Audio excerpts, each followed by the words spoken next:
satellite passed over our cities. Could they do?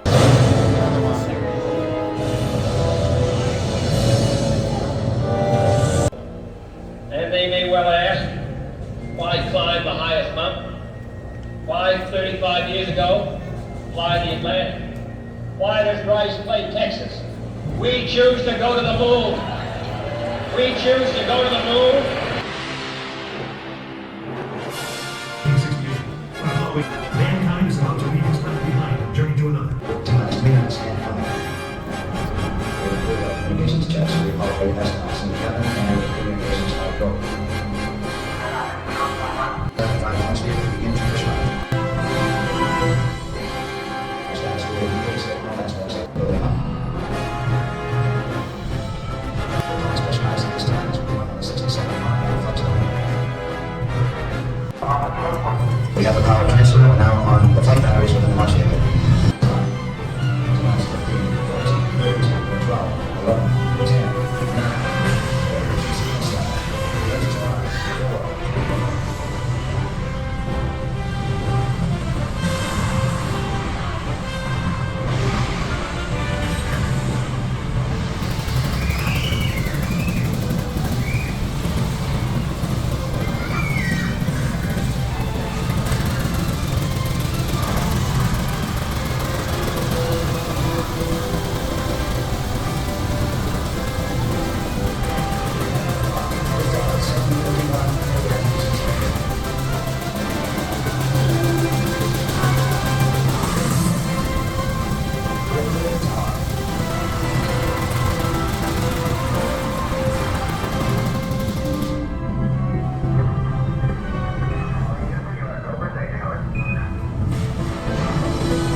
Este es a tocar la luna. Ya la toca. ¿Ya la tocaste? Suavecito. El centro lunar.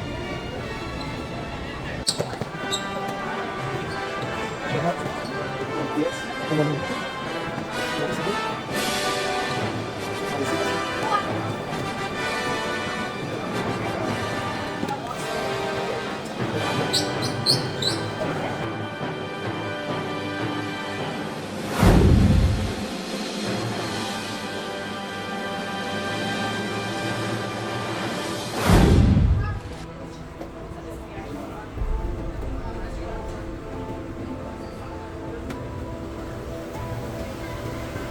I'm Kelvin. I'm going to guide you through launching a space shuttle. In the process, you will learn how gravity acts on the shuttle. Imagine that the space shuttle is like this baseball. If I throw the ball as hard as I can, gravity acts on the ball and pulls it back down. But what if I had superpowers and could throw this ball really fast? Object travels fast enough, Gravity acts on you to pull it back towards the Earth. When it misses the Earth as it falls, it sits still. Now it's your turn.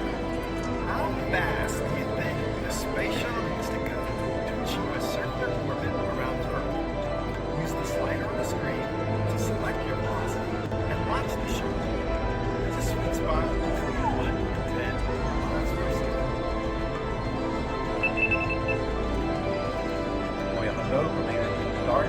Se va a hacer demasiado caro. Ah, se va a ir para Marte. 2, 1. And we have liftoff.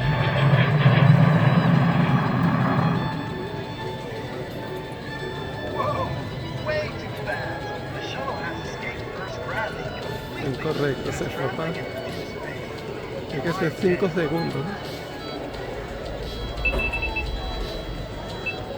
We're gonna go from there to start. 5, 4, 3, 2, 1. And we have liftoff.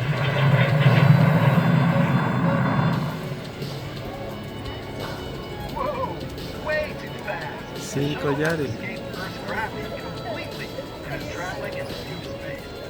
Try again. Sí. We're gonna go from there to start.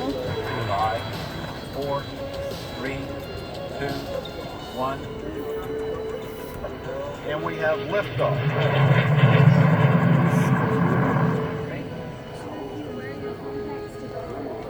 Great job! You made it! At a speed of just under 5 miles per second, the shuttle can reach orbit. Earth's gravity makes this orbit possible.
Take off.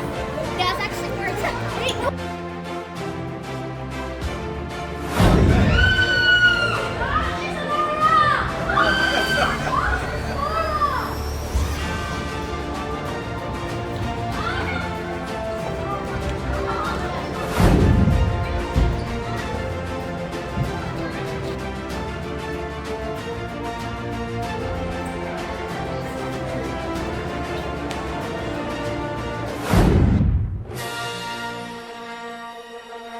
I've flown shuttle in space 4 times, twice as commanded. My colleagues put together an interesting experience for you today. You're about to take your PSC months in advance. Let's take a look at it. We need you way close now. I'll start to compensate 4 hours before this. Let's still right now. Before you got Visita, the shuttle hits our tank ET was fueled up. The ET holds fuel for the shuttle's leading hand. Inside the ET, there are 2 separate tanks. One has hydrogen at 420 degrees below zero, the other is oxygen at 290 degrees below zero. They start completely cold. But when those 2 degrees get the shuttle into half, you'll find out. About 2 hours before you launch, before you orbit through what we call vapor, as you climb through the hatch, there will always seem like some weird thing. Okay, go back to access artifact. Everybody else is smart enough. Yeah, respect the reason why. But in order to get ready to keep the mission.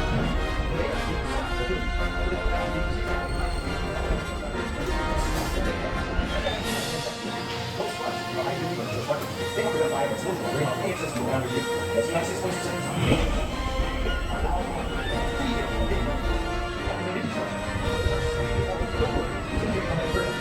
That's what we call this plan. You're getting a lot of power from those engines, but you're going to need more bit. That's where the solid rocket boosters, or SRDs, come in. These guys are the most powerful solid rocket engines ever flown. The SRDs guy, the countdown gets to 0. And believe me, you'll know it. Now, here's how all that's going to happen. Sorry. No.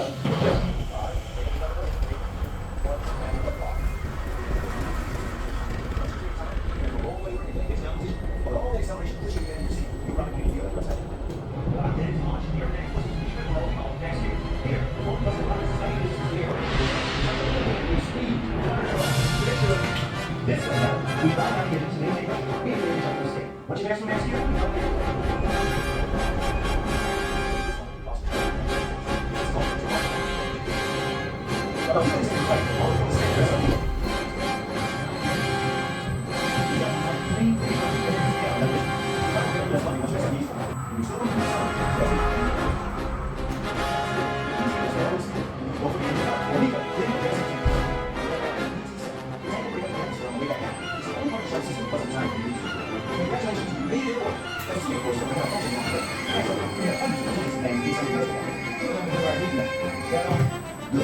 I'm 9 years old. Ready? Now, you got to take your chances in the center. And all the senses about those easy. Now it's time for you to experience this.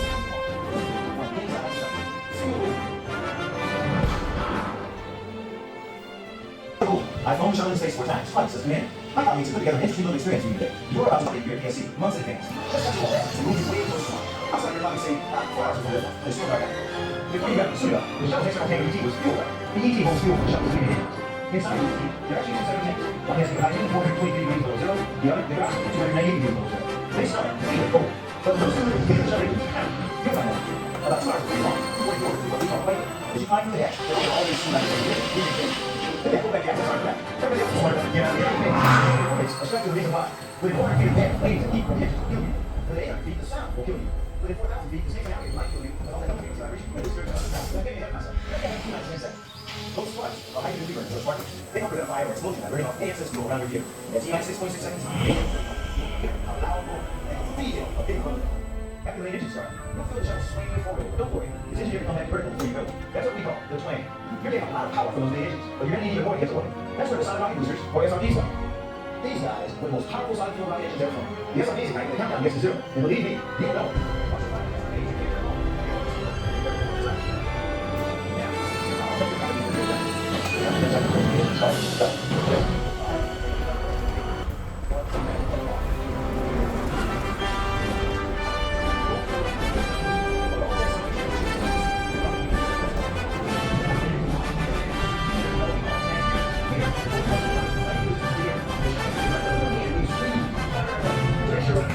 This goes down. We throttle down the engines and maintain pressures. We engineer the shuttle to escape. What's your next one next year? We throttle the engines back up.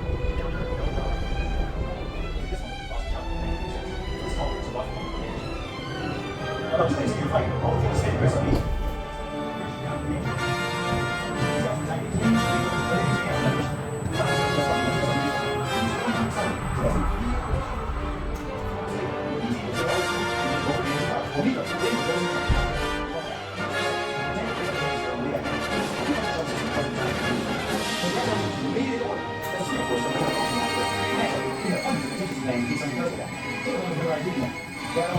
Good. I'm 9 years old. You ready? But now you got to take your chances in the center and hold the sense about it. It'll easy. Now it's time for you to experience the sensation of launch. First, from inside the shuttle. See you.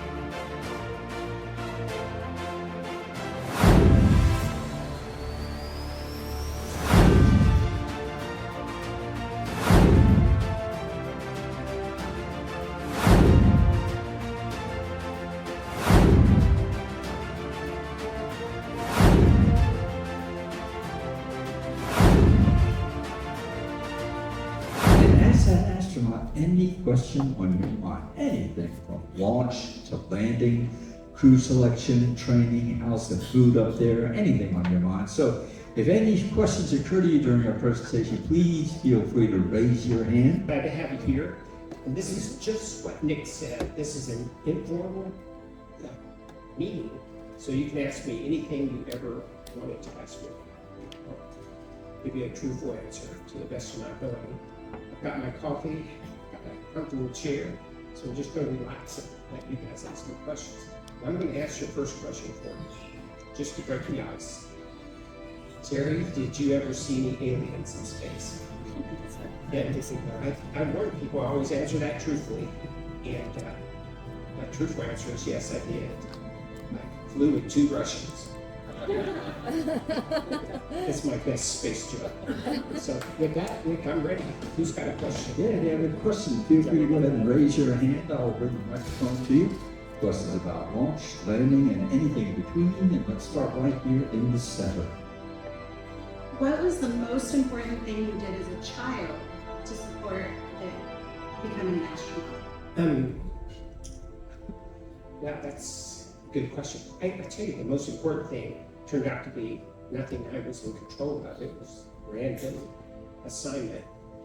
Throughout my elementary education, my high school education, the teachers that were considered tough, the ones that were excellent math and science teachers, if you fired a bullet, it goes about half a mile a second. So the normal operating velocity of a space. Because when things go bad, everybody seems to need to know what to do.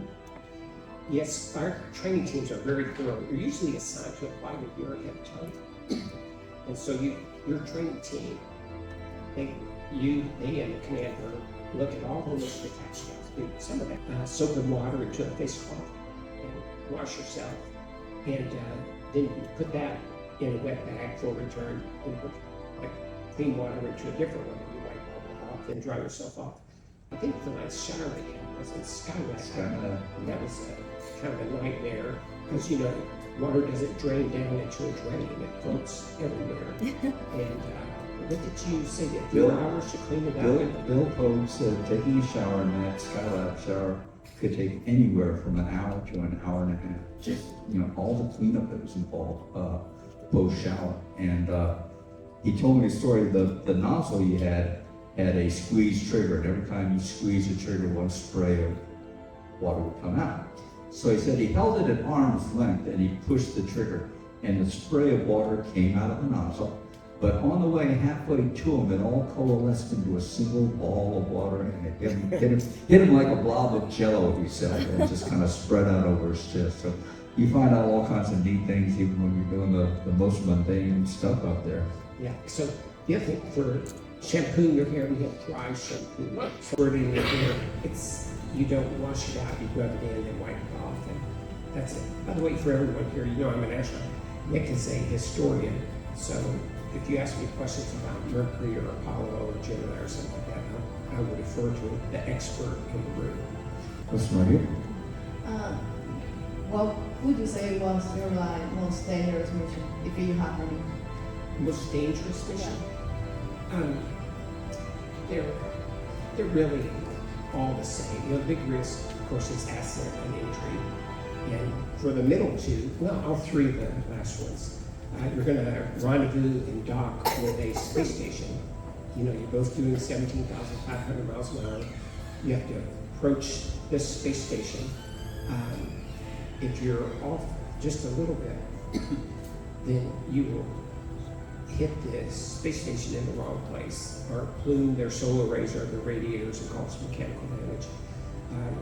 But if everything's lined up, because the shuttle flies so precisely, I tell people rendezvous and docking was an easy thing to do. It was delicate, but it was easy.